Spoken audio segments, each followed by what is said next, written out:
Ah, alors vous me croyez enterré à la porte? Mais non, votre serviteur Jack Price avouerait simplement une mise à pied pour propos douteux. Me revoilà, plus en forme que jamais, alors qu'une invasion alien menace notre planète.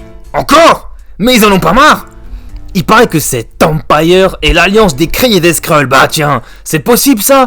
S'il y en avait dans le fond de la classe qui ont vécu dans une grotte ces 40 dernières années, ne vous en faites pas, je vous résume qui sont ces peuples d'énergumènes.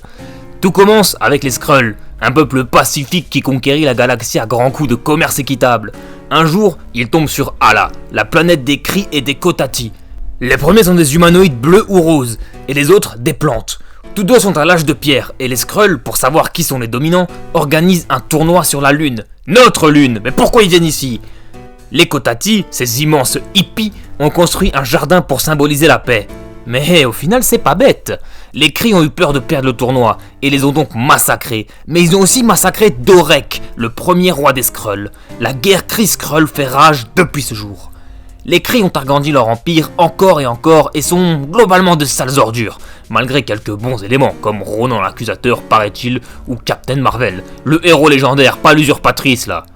Les Skrulls, eux, ils ont tout perdu après le carnage d'Annihilus, et ont tenté d'envahir secrètement la Terre dans un ultime désespoir. Mais ils ont été stoppés par ce brave Norman Osborn. Depuis, plusieurs Skrulls sont cachés sur Terre, cherchant simplement à vivre en paix, mais ça ne prend pas avec moi. Et les Kotati, hein.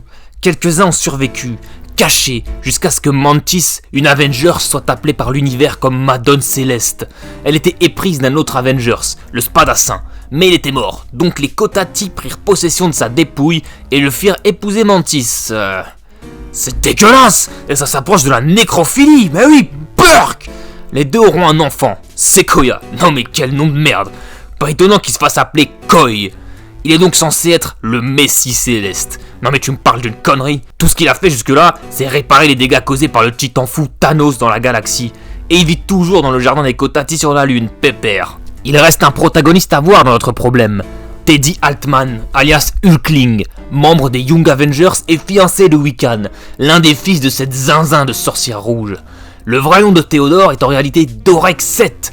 Il est le fils de Feu, la princesse Skrull Anel, et de notre regretté Captain Marvel, héros Kree à qui les terriens rêvent encore de ressembler. Il est donc un hybride Kree-Skrull. Alors qu'il travaillait pour les New Avengers du riche Roberto da Costa, il a été appréhendé par les Chevaliers de l'Infini. De plus en plus débiles ces noms. Une alliance d'hybrides Kree-Skrull tout comme lui. Il veille sur l'épée Excelsior, forgée par Dorek Suprême, le tout premier hybride Kree-Skrull.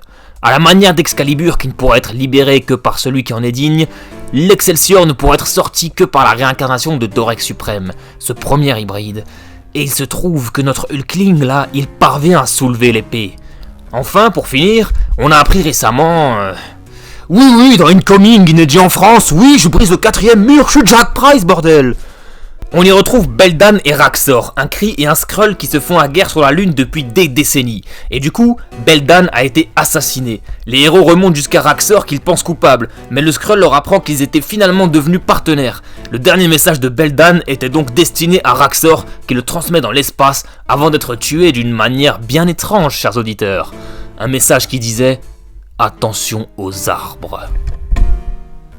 Dans l'espace, Hulkling a embrassé sa destinée et se dirige désormais vers notre planète à la tête de l'alliance Kree-Skrull pour détruire leur ultime ennemi. Non mais quel culot celui-là! Il a grandi sur Terre et il est fiancé à un terrien! Quoi qu'il en soit, mes fidèles auditeurs, vous savez désormais tout et feriez mieux de vous préparer car la Terre va encore être le théâtre d'une guerre spatiale. Prenez soin de vous et partagez la nouvelle autour de vous pour que tout le monde en soit informé.